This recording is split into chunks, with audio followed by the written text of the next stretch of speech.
Munsi buli omwali n'ekirooto kuba kuwaguza kulafuubana n'okulemerako okutuuka ku buwanguzi ddala wamma ggwe luba lunaku mulindwa okyasobeddwa eka ne mu kibira nga weebuuza omuntu omutuufu anaakutuusa ku makula g'ebirooto byo oba okooye kuferebwa. Kankwanjulire aba Brand Pro Property Services Limited abeegulidde erinnya mu kutuukiriza ebirooto by'abantu ebyekuusa ku ttaka. Bagula wamu n'okutunda ettaka n'amayumba ku buli luguudo lwa Uganda wamu n'okwetooloola ensi yonna mu mawanga agatali gamu nga USA, India wamu ne Bungereza. Tulina estates eziwedde okuzimbibwa. Gano makula bukula weegulire ennyumba ey'ekirooto kyo olwaleero ku bbeeyi esoboka. Naawe anoonyeeza okupangisa tuzirina ng'ate tusobola n'okukulaakulanya ettaka, amayumba oba estates zo ne zeegombesa buli muntu. Oyagala saveya oba olina ekizibu kyonna nga kyekuusa ku ttaka, bitukwase g'osirike. Tusangibwa ku MT House ku maliro ogusooka Room 5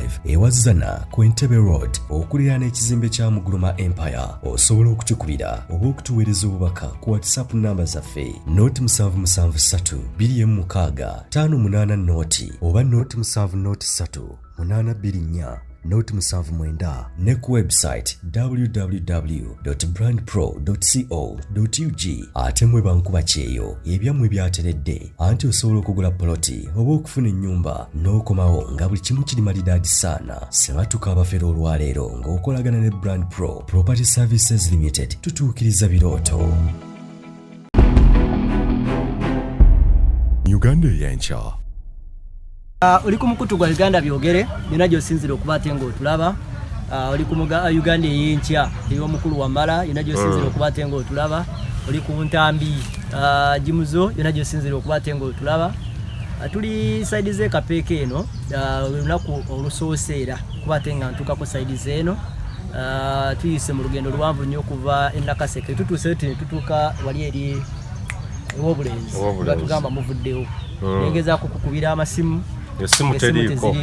nga naleseeko nga ndi kugundi kwambadde mukozesaako data awamu okudda ku laptop naki kati ng'oli bwakuba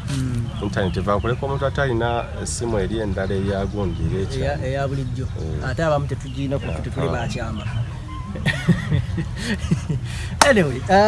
Wamala wange oli otye Wamala nkomukulaba ku Delta nekulaba ku baba yona wavaayo wako wa TV like mainstream amazima kumala budde sijja kirimba kumala budde nange naginyuka TV yenze kunywa obutwe mese nefa nga sizeeko TV nazuumula nenga akankole byange kuba bitambula abantu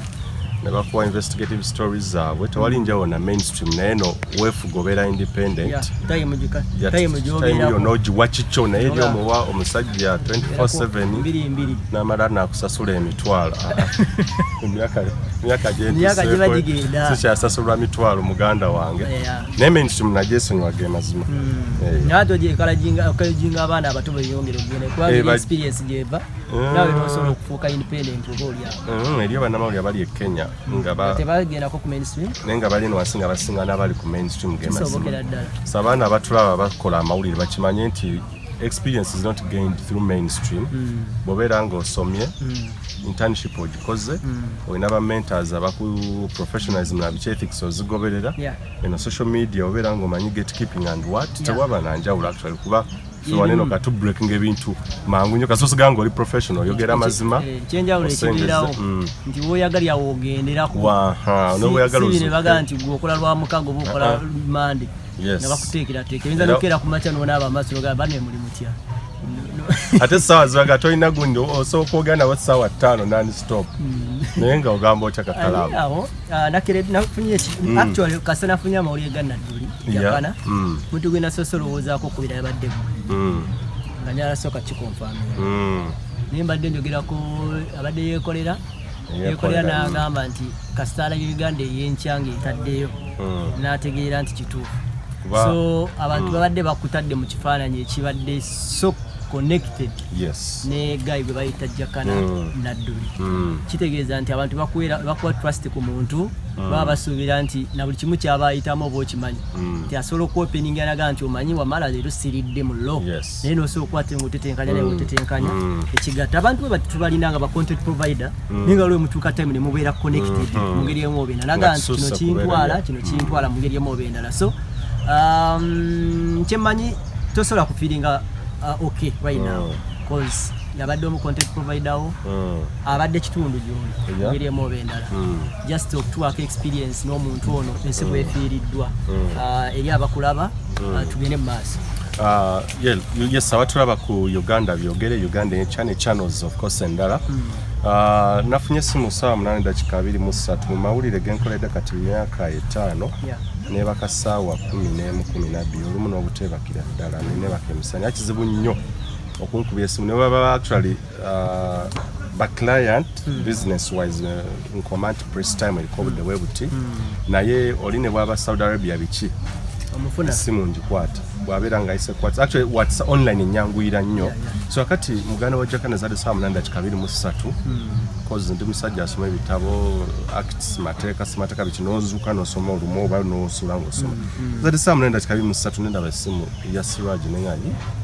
omukulu ono saa 8 nga tekisira kuba Siraj ono gwembadde naye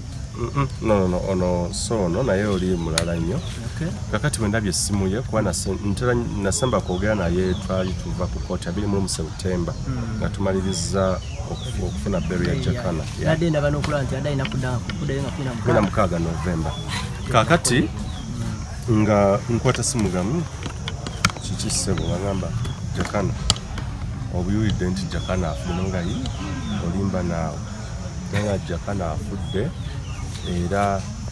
nange ngafunye muzeeyi yanfunye nemugamba ki amaziga negatandika nze nkyogera amazima sikabirangako muntu ng'omusajja sikabirangako muntu ku breaking down naye ekyandetedde okutya n'okwekanga n'obutakikiriza kuba n'essaawa eno maze kulaba ku mubiri gwe nga bamuteeka mu ambulance omutwala ew'obulenzi ewa muzeeyi Haji okumuleeta for postmortem nenzigiza nga Jakana yafudde nesa zona 8 paka wenviridde wakakuminemu nga sikikirizo ensonga nti Jakana kuba content provider bona bembadde nabo nkankyogere mazima nti n'abantu bemanyi nga bo bagezi nga obwongo ddala kituufu otula naye omulundi ogusooka nga waawo omusajja ono alina ali articulate and what Jakana abadde ku sseeryo nga ye muntu akubulira ebintu eby'olukumu 898 n'abikompeyalinga nga kubiriwo nga talina waasomye n'akuleetera endagaano Buganda zeyasaninga ne Bungereza nga akubulira ne page kweyina ogamba omusajja ono wanjawulo batono nnyo okufuna ku agent ate nga muvubuka yakuba abantu balina bangi naye ngamba mu myaka ejaffe kakala mu myaka 37 omusajja nga agamba nti endagaano y'olukumu 9 yonna nga agisoma ne so when I'm meeting omusajja ono wanjawulo so nengetinga closer to him abadde omuntu ali open closer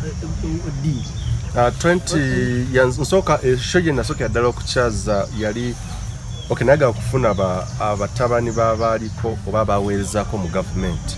nenkubira mutabani wa Tamale mirundi ya Tamale mirundi junior nenkubira ne Jakana Nadduli oba Nadduli junior nemba sinkaganya ku shemu ku Delta TV era show ya lasting for 2 hours naye show je nasoko okukola nga ku live stream ku Facebook yali mu 10k onakolonga competing zone NBS barometer ndoza by then yali barometer extra oba ya Simon ngendo comparing nga nga show comments ziliko ngamba my god ninga reasoning capacity siranga reasoning capacity yaba sajja abavubuka myaka eja babiri cause lero mbade nkede ku machawe mfuna amawuli ne kubya jini ya Tamale ngamba kalamu nze sigenda kukola leero breaking the down sinaba kiti kuba show amazima batulako ku show yemu era abantu ne bagerageranya obongo ne bamanya nti Nadduli Tamale mirundi ezo assets mu ggwanga so wakati we navaawo ne mugamba naye nga mpulira content omu ebigambo byafulumya ne mugamba Jakana nkubuulire mainstream abazigulawo tubamanyi era kizimya okugula mainstream media oba TV oba radio nga tolina backup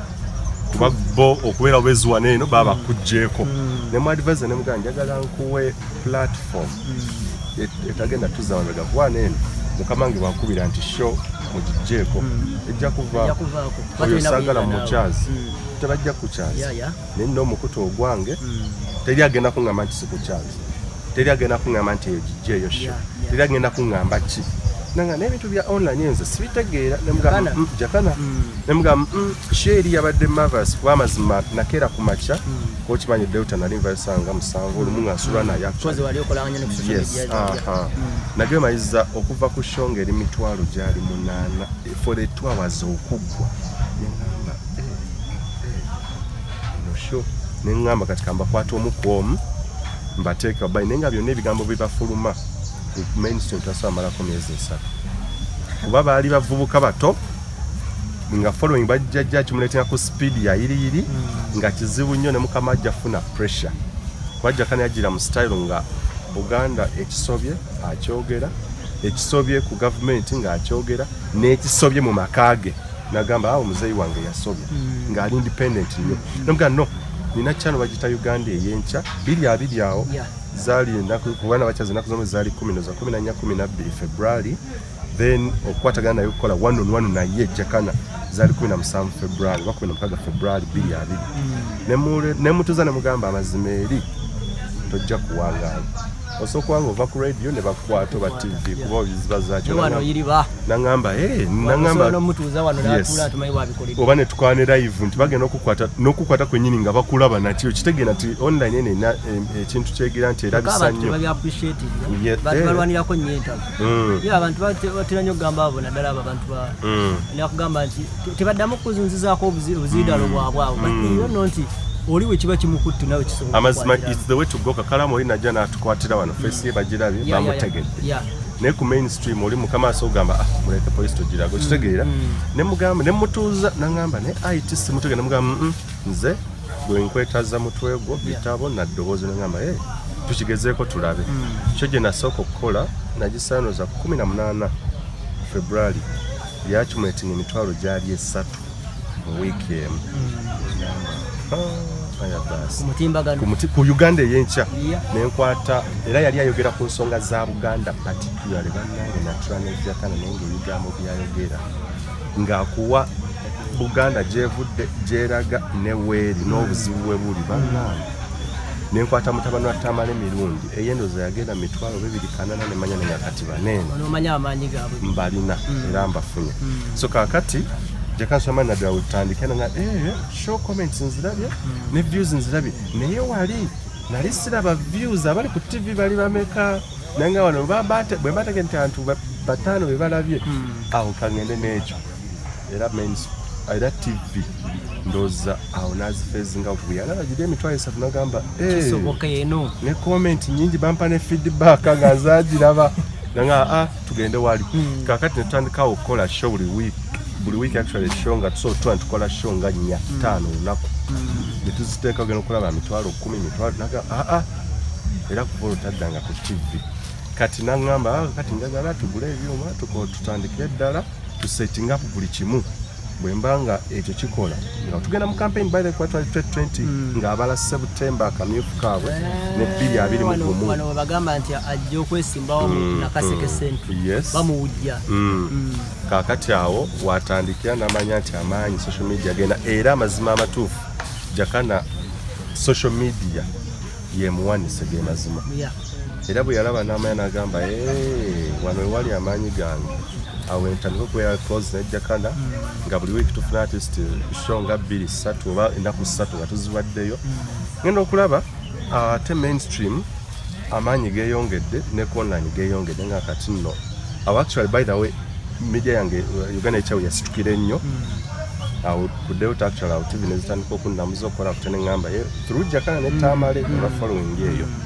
kakati tutandikawo mpola alaba ebintu bitanso tambula bigoberera bulungi alaba results azitegeera nangamba kakati sebo emmotoka weeri mafuta weegali buli kimu mu covid awo nga lockdown ezze naga nti naye ffe tujja kola kitujja kutambula ffe sijja kikweka mu covid ffe twatutambula na program tuzikola olwa olwagundi ezo nze ndi munnamawulire twali tutambula nga nze era nzija eno kuba ye yayita so atambula nga talina gunewe yatuuka nafuna pamiti n'atambula kakati netujja netuzikola mu covid-19 nga tutuyaga so olunaku netulumalayo netusomesa abantu namwagalako ku ntandikwa nti ovanku muntu kakalamu akuteeka mu lecture room naawe kenyini ebintu byadde tomanyi n'akunyonnyola federo obulungi bwayo obukyamu bwayo lwaki bagigaana lwaki ebigendererwa byonna agaga tunamugulu naye sitegeera nga federo yali sheegi ya Jakana neŋŋamba ono omusajja sina we muteera closeness nze kuba sho omuntu nze newoba nze waliwo banabyafuzi bankubiranga naye nga nsobola okumaza emyezi 3 nga sinnakuwasho nga nkyakunoonyereza mmanye will you make an impact ovaamu sense okola otya natula ne Jakana yali shame neŋŋamba kati onetamanyi mirundi bammala era actually ngenze nzimbirako ba Dr. Miriam Matembe Dani Mulika bakatikkiro bani so akati awe tugetingla close 2020 tumazeeko show zikola nga abantu bali mu lockdown naye nga show zitambula emisinde tugenda tukamu kamyufu era ng'olaba mwali naye ne bakujja yes ne kanka actually mugana kanka Peter yo na kaseke yeah so mwajigabana wamuwa platform noli na amuwa yes ya nenga ya online nze inception ye ya online nze agitandika kuba kanka ya musokere eri PBS so kati awe tutandikira netutandika okumanyagana okutegeeragana kuba badde si muntu Jakana badde muntu nga bakugamba ekigambo kye kiba kigambo kye bangamba mbwadde n'olubezi bangamba nti bamunnemesa okusooka bangamba nti bugezigezi bwadde lungi principles bwadde principles Jakana akugamba ssaawa 3 wamala ze nkwetaaga kubanga ze aba flashlight bangamba nti owa musajja mugezi oyo naye otuula naye lugezigezi naye nze kuba nkolaganye n'abantu mu humanities and social sciences batusomesa ekintu embeera z'abantu kakalamu Katonda fena tutonze different naye tuli mu kifaananyi kye naye kakalamu ojja kwesanga nga oli easy to deal with nga oli ajja kubeera nga yeegiramu ya naye Jakana ye muntu gwe wafunanga obudde you sit down with him nze kuba ntegedde okukola na buli muntu bwe bamanyi nti Dr. Miriam Matembe kino kimunyiiza I don't go there bwe bamanyi nti Jakana kino kimunyiiza I don't go there muntu wa principal ade wa principal era yakugamba nti wowe ogenda ngenda okwogera don't control me and which andibadde independent journalism kakalamu okola ku radio yo baku TV toneta akungamba nti toyogera ku gundi bwe basiwe mude basivumye nga yagala musalako yes kasita yagala ayogere ekintu ingawe kiri ayagala omalize bakutwali bulungi okero kwankolaganye emyaka 3 yate bankwata kote bantwalanga no tegeza naye tira bwerere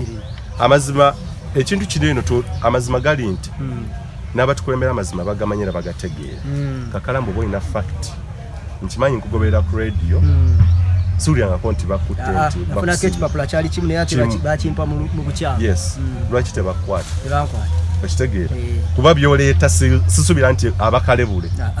era sawa ni wandi badde n'ebisanga papula bingi so kati okumakumako yes naye Jakana na following nnyo nemanya nti omuntu wa principles bweza sasa tula eriyo shows yatukanga ezuwere 3 nga tonnajja ng'agenda kuba abantu bangi bekwaganye ba Captain Mike Mukula sasa tuweziwe yanga tozze ng'agenda naye era kiba abamutuufu ensonga alina ebirala so abadde mu trainer principles nzera namumanyirirayo nti bwabeera nga nti oba mutayinza oziyita entondo bana kibaba tekyagala oba olugezigezi yoyo kolagana naye mu mbeera ye kuba alinako ebirungi fena tulina ebirungi n'ebibi so tetuli bantu tuli 100 ku 100 so abadde omuntu ayogera amazima oba wakoze ensoli agigambiraawo oba nakwesulaga kino tekyansanyikiza kino ki abadde omuntu atakuuma buso ku mutima kasita ayogera Jakana abalekedde enjawukana ababiri gwe ne kankaka nze nno mu mawulire ne mu nkolagana ey'abantu nange nze saagala nnyo kintu kyakuga nti wabeewo njawukagana naki kuba kankaka njogera naye era n'ebyaliwo nze kenyini personal professional nga munnamawulire kakala mwe bampeereza story nga oba waliwo ekikwatako before airing it okukubira era recordings by the for okubeera ku record yani kanka akimanyi nti recordings zonna nzirina za wakati wa mwababiri yes like during akaseera kano era namukwe namugamba mpulidde ebintu kino na kino naye how do you so komuli what nambulira side ye bimwe byali personal nemanya nga okay era story ezimu actually era nalwangawo nga nkyetegereza kola kutya so sinzaga nti waliwo enjawukana olw'ensonga nti baba nga Jakana yali ayimiridde ku mazima bwe gabanga gali mazima nga omu nga teyasobola kakasa bulimbo oba mazima kyagalimu aba alina okunnyonnyola abantu naye nze Jakana bwe baleeta ekintu nga waliwo claim ngikuweeta nga kati tugikoze tutya era amazima kalamu okutegeeza bwe banga story nti olina omuntu gwatemudde nina okweyaringa story yadde oli mukwano gwange ye professionalism eri nti yadde oli mukwano gwange nina ku balance nga era kyensomye Kakalamu babeera nga Kakalamu yagize kino nti Kakalamu zino claims nkukubira nekumanyisa sawe omanye ennaku zomuna eteeka epya bakugamba osooka nakubuuza mu Kakalamu ku recording wasi ku recording ekitegeera ku computer misuse act yes kwa wakati munnange owegeziwaza nga nkuteekayo basajja bakuteekayo 15 ngagenda namuza ekawembo so wakati nije sawe nobeera careful nogamba so Peter nayogera ne mugana kanka Peter nayogera naye mu buntu era nane shoje nakola ne muganza simuinaako obuzina njagala to respond to the claims we are responding we yetonda okusooka video yasooka gye respondinga oba gye yayogera nga alinga respondinga naki nze ogwange gwali guwedde wakye nali njagala nga side of the story alime kulowooza ti my intent or intention yali yakumudestroyinga oba kutanishinga yana kimuteeza mugaa nti nze kyenfa abantu bampeereza receipts millions and millions thousands and thousands nzirina ng'oli omuntu agamba nti nange ekituufu namwezi naye ng'akweza send wave oba wave nga akulaga yes nze kuba nsobola okumanya of course like mu mawulire photojournalism I cannot Photoshop. It's not Photoshop. And why?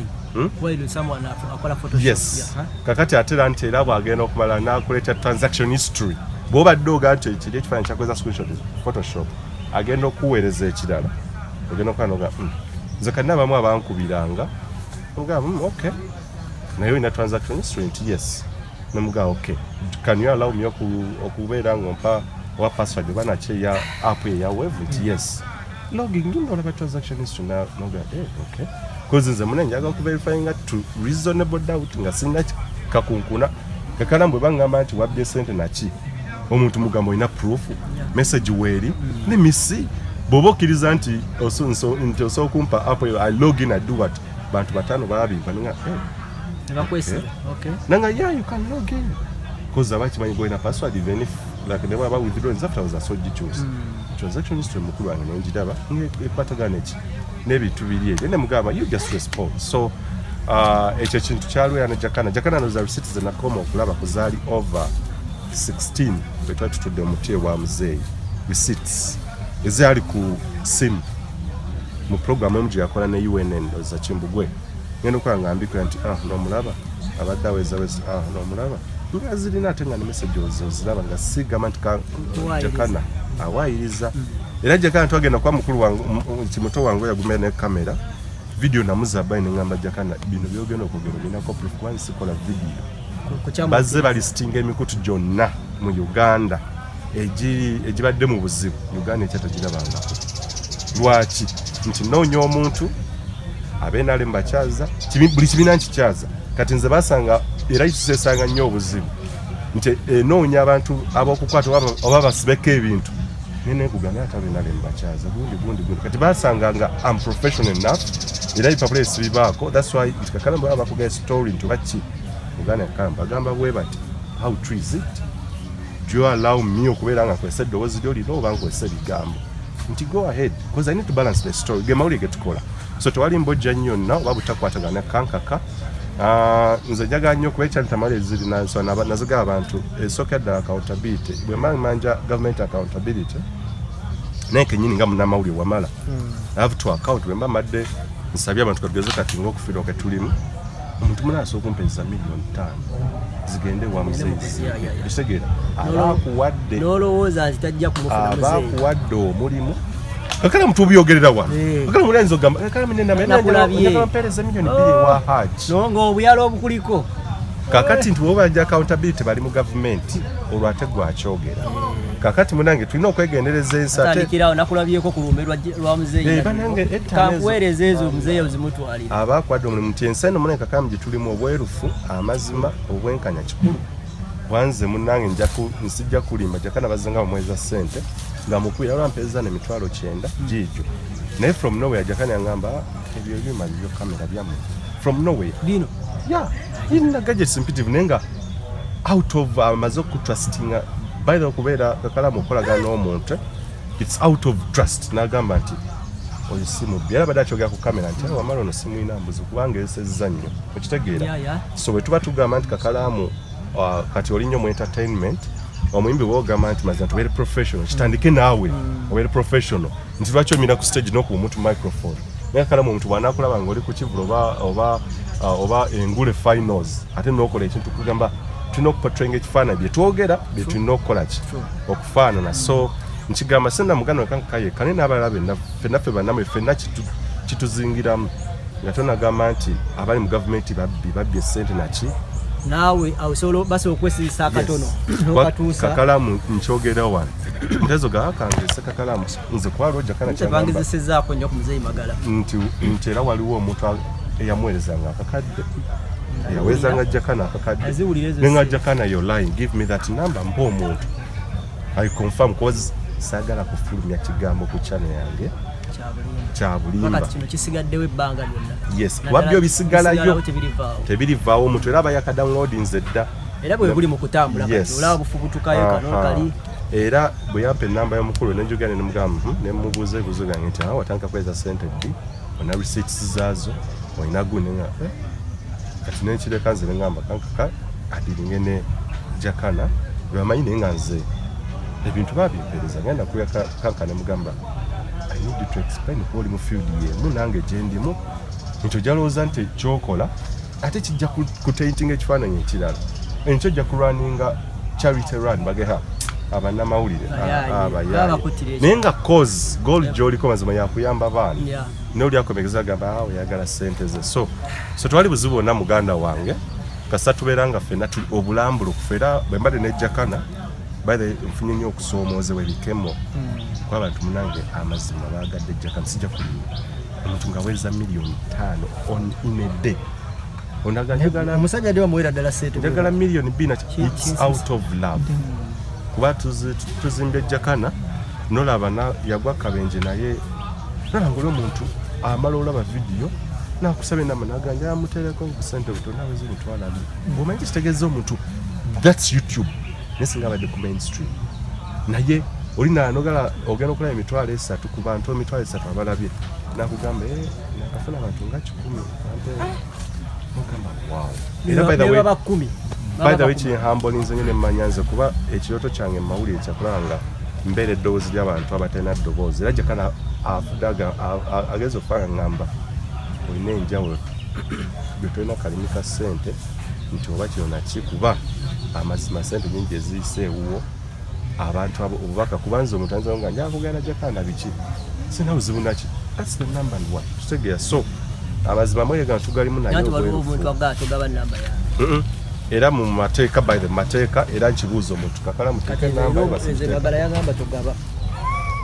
era ekyo kyo nakikwata bukusu yes era mu mateeka akusiba kuba abamutuufu naye nga amazima kyenyoleddwa ennyo nti nfiiriddwa omuntu abadde omuyivu ate ng'obuyivu abwolesa kuba muno eri abayivu naye nga tasobola kubwolesa ebitagenze bulungi olumu bane tuli bantu ffenna tusobya ate era omuntu bw'amanya ensobi ye ne yeetonda kyekisinga kuba tukimanyi nti olwaleero ojja kubeera nga amazima ogenda kukola kirungi naye tosobola kukola birungi mwaka mulamba gwonna naye era ntera nnyo ogamba abantu tosobola kujja n'ongamba kakalaamu bibiri byokka era nkubuuza gamutanayo birungi byonna so ebirungi tubitwale nti bayize bangi kweri ababadde balindanga ng'olina asanaga nze nja muwanga akakadde buli mwezi olw'okunsomesa abantu b'e Bulaaya abantu abali mu mawanga ag'enjawulo mwebanye mwebali okay nakano kankongereko bannayuganda abatali beerufu buli bwe nkola vidiyo era nebaza ojja ozuulize nnyo okwebaza bannayuganda abali mu diaspora olw'okwagala ensi yaabwe Kakalambu beera ng'olina kozi ya kulabirira baana ne bw'oba olabirirayo abaana 10 Kakalambu kwagega ge tulina okukola Kakalambu nti sikola lugambo lukana kineno gamba njagala abaana babiri bengenda osomesa nga buli ttamu olina bwabanga ayise ku Uganda byogere n'ozituusa fees ezo Kakalambu abaana bo enkeera kwanza enkolerera nnyo nti family esigalawo naye bagenda kufuna gundi ki abaana bano olumu ensimbi z'omuntu zogenda okulya olwaleero obwo bajja kubba ttaka okyanyi kakalamu Katonda talyanguza olwaleero olidde za munno nkera munnange abaana bo fees zisobola okugula nga zibalya ate nga oba badde obudde mulamu bw'ensi ne bazimwisamu abaana ne batasoma so tulina okwegendereza so bannayuganda bali ebweru bebale kwagala nsi bannange kuba omuntu out of nowhere Jakana Tomanyi bantu bankwida amasimu nakabisibinganoza nesimu actually omuntu use ninga no kanji turning off nsigaze messages ne messages zinakasoma kala bantu bagadde Jakana kino zagenda kuleka nanti mulaye tukyali ku mainstream obudde mulina butono kati mukama wakukolera erinzize ebukoto ebirala nabira ku Uganda eyenkya ebiragenda maaso nese mulamba teguna batuuka wano postmortem actually batuga postmortem bade banajuka nakaseke for ku ntandikwa nakaseke hospital naye ne bategeza nti ate bamututte mulago city mortuary gye bagenda omukolerako kati kyemmanyi kyekiyinza okudireyingisaamu ennyo naye nga olwaleero alina okubeera ng'akola ki aziikibwa naye nga nja kusaasira bannayuganda bonna famire ab'eŋŋanda abako ab'emikwano bonna bannange tufiiriddwa banne abadde amazima abadde omuntu mpajjwaga sibeera nkona content provider naye ebikonge mu gavumenti nebikubya nebigamba eyo sho yabadde ebikonge omuntu minisita nakubya nagamba wamala that shows nina sho gye nafa nalusibinga essimu z'abaminisita bezitajja kwogera nga 10 nabangaba omusajja yogedde ebituli ku mutima and he spoke the facts abantu bakulu myaka 67 nagamba wow omusajja omuvubuka yatwogeredde ebintu yebenagamba omusajja alimu ekintu ekyenjawulo naye kinnumye nga maliriza aliwo ebirooto byataggusizza abadde alina omukutu gwayagala okuggulawo ogugenda okusomesa amawanga ba states ezikola Uganda natula ne Jakana n'ambuulira ebyafaayo byakyoli amawanga gaabwe enneeyisa gye beeyisaamu n'ambuulira amawanga ebika oba noza biringa bika 7 ebyabanyankole gwanga ku gwanga era bwe nawedde nkyafulira nga kyano mbadde tuli mu nteekateeka za ziggulawo yebadde genda obeera kyano esokere ddala online mu Uganda